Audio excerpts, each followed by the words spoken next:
stop. Si tu trades avec des indicateurs, coupe-les maintenant. Ce que je vais te montrer va probablement détruire 90% de ce que tu crois savoir sur le trading. J'ai une formule en 3 étapes. Je l'ai backtestée des milliers de fois. Chaque mois testé égale rentable sur le long terme. Pas d'indicateur, pas de pattern magique, pas de RSI, pas de MACD, juste du price action brut. Et le pire, la plupart des traders voient cette opportunité tous les jours et la ratent complètement. D'ici la fin de cette vidéo, tu sauras exactement quand le marché est vraiment haussier ou baissier, où les institutions entrent réellement et comment prendre des trades avec un risk-reward minimum de 2.5-1. Si tu appliques strictement ces 3 règles, tu ne traderas plus jamais au hasard. Mais attention, si tu rates la première étape, la stratégie entière s'effondre. Reste bien jusqu'à la fin, la troisième règle est celle qui transforme une stratégie correcte en machine à cash. Avant de commencer, si tu veux faire partie des 5% de traders qui comprennent vraiment la structure de marché, abonne-toi maintenant, like la vidéo. Mais fais-le uniquement si tu es sérieux, parce qu'ici, on ne parle pas de trading motivation TikTok. On parle d'avantages statistiques réels. Et écris en commentaire « Price Action ». Je veux voir qui est vraiment prêt à passer au niveau supérieur. Pour rentrer directement dans le vif du sujet, la première étape concerne la structure de marché. Maintenant, c'est sans doute l'une des étapes les plus importantes, parce que si tu te plantes ne serait-ce que légèrement, juste légèrement sur cette partie, ça ruinera toute la stratégie. L'une des toutes premières choses que tu apprends en tant que trader, ce sont les tendances haussières et les tendances baissières. C'est presque le biberon du trading. Un graphique qui fait des plus hauts de plus en plus hauts et des plus bas de plus en plus bas, c'est une tendance haussière. Un graphique qui fait des plus bas de plus en plus bas et des plus hauts de plus en plus bas, c'est une tendance baissière. Assez simple, tout le monde sait ça. Maintenant, tu te dis peut-être, pourquoi on revoit tout ça? Je sais déjà tout ça. Eh bien, et si je te disais que tu fais probablement tout ça complètement de travers? Laisse-moi t'expliquer. Au passage, si vous tradez vos futurs ou le spot, je vous ai négocié un bonus exclusif sur MEXC pour la communauté. En ce moment, ils offrent un bonus de bienvenue, plus des récompenses supplémentaires pour ceux qui déposent et tradent. Vous pouvez soit scanner le QR code affiché à l'écran, soit cliquer sur le lien en première ligne de la description. Inscrivez-vous, faites votre dépôt, commencez à trader et débloquez le bonus. Alors, revenons à notre exemple. Le graphique fait ça, en créant des plus hauts de plus en plus hauts et des plus bas de plus en plus bas. Et comme on l'a déjà dit, c'est une tendance haussière. Ok. Mais ensuite, quelque chose d'intéressant se passe.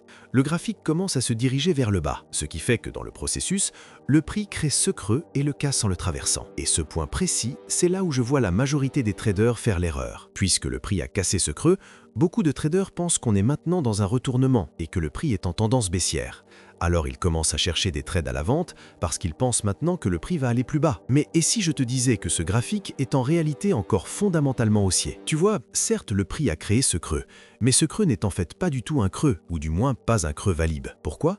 Parce que le prix n'a jamais cassé le précédent sommet qui se trouve juste ici. Tu vois, la seule façon d'obtenir un creux valide, c'est en cassant le précédent sommet. Si le prix avait fait quelque chose comme ça, où le prix n'a pas cassé le précédent sommet, ce ne serait pas un creux valide. Je veux être clair là-dessus.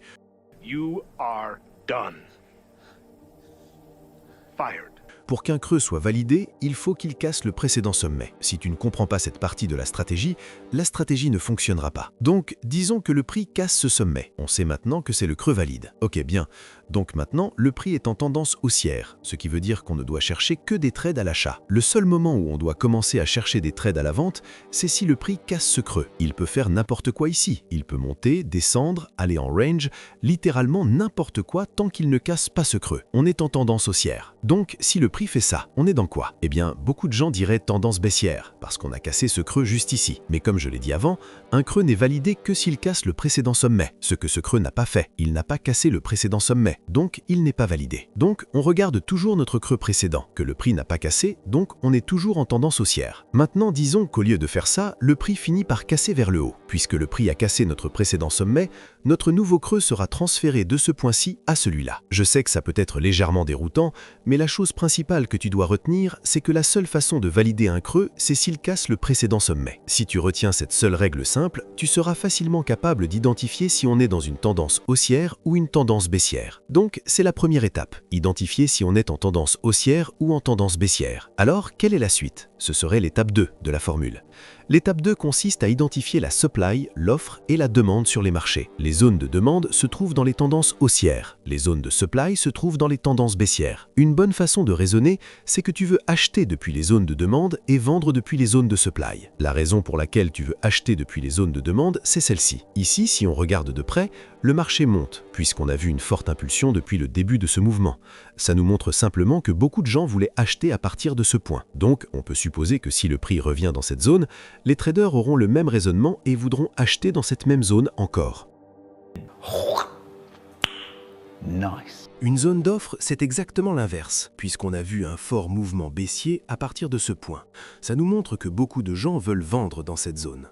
Donc, si le prix reteste cette zone, on peut supposer que le prix repartira à nouveau à la baisse depuis ce point. Cette théorie de l'offre et la demande est le cœur de notre stratégie. Mais on a encore une dernière étape dans notre formule en 3 étapes. Mais mettons tout ce qu'on a appris jusqu'ici à l'épreuve sur un exemple de graphique réel. Donc, en regardant un vrai graphique, on voit que le prix est monté et redescendu et a ensuite cassé ce précédent sommet.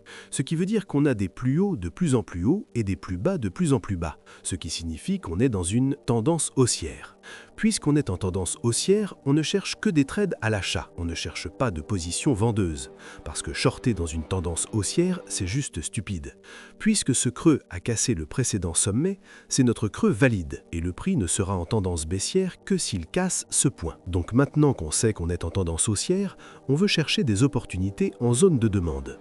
On peut trouver nos zones de demande en trouvant une zone de consolidation ou un point où le prix a évolué en range avant d'avoir un mouvement impulsif haussier. Comme tu peux le voir sur ce graphique, on a eu de la consolidation juste ici. Le prix a décollé directement vers le haut.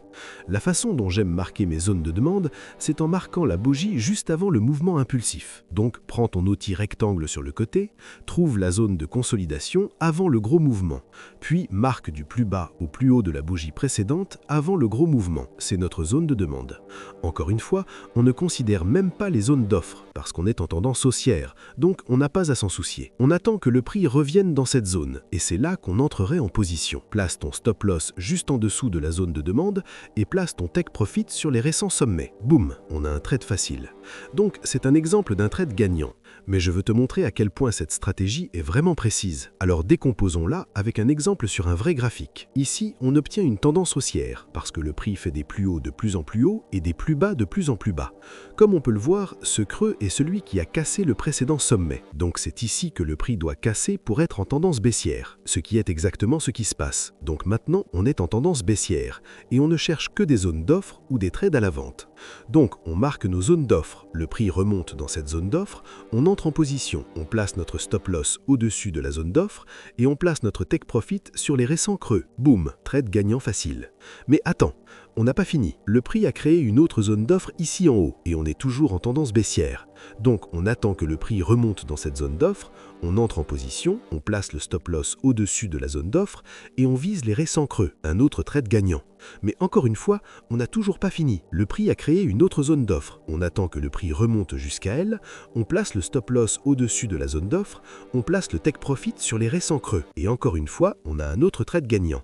Mais attends, il y en a encore. On a une autre zone d'offre. On attend que le prix remonte ici encore une fois. On place son stop loss et son take profit. Et on a un autre trade gagnant. C'est la puissance de cette stratégie. Elle est extrêmement précise, premièrement. Et deuxièmement, tu ne trades que dans la direction de la tendance, ce qui augmente énormément la probabilité que tu gagnes un trade. Donc, maintenant que tu sais à quel point cette stratégie est vraiment puissante, passons à la troisième et dernière étape sur comment améliorer cette stratégie encore davantage. Notre dernière étape concerne le ratio risque-rendement. Parfois, en utilisant cette stratégie, tu auras un trade qui coche toutes les cases. Mais quand tu configures ton stop loss et ton take profit, il a un faible ratio risque-rendement, comme dans cet exemple. On ne veut prendre des trades que si le ratio risque-rendement est au-dessus de 2,5 sur 1, ce qui signifie que pour chaque 250 € qu'on récupère, on ne risque que 100 €. Donc, même si le graphique suit les étapes 1 et 2, mais que le ratio risque-rendement est en dessous de 2,5, on ne prend pas ce trade. Cette seule règle augmente énormément le taux de profit de la stratégie. Donc, pour notre dernier exemple, on a le prix qui fait des plus hauts de plus en plus hauts et des plus bas de plus en plus bas, ce qui signifie qu'on est en tendance haussière. Donc, on ne marque que nos zones de demande. Le prix a consolidé juste ici avant de tirer vers le haut, donc on marque cette zone. On attend que le prix revienne dans cette zone, on entre en position, on place notre stop loss en dessous de la zone de demande, on place notre take profit sur le récent sommet. La dernière étape, c'est de vérifier notre ratio risque-rendement et de s'assurer qu'il est au-dessus de 2.5, ce qui dans cet exemple est de 3, donc c'est bon pour nous. Si c'est en dessous de 2.5, on ne prend pas le trade. On attend que le prix se déroule et on obtient un magnifique trade gagnant. Puis, on répète le processus pour toujours. Ha ha ha ha ha ha!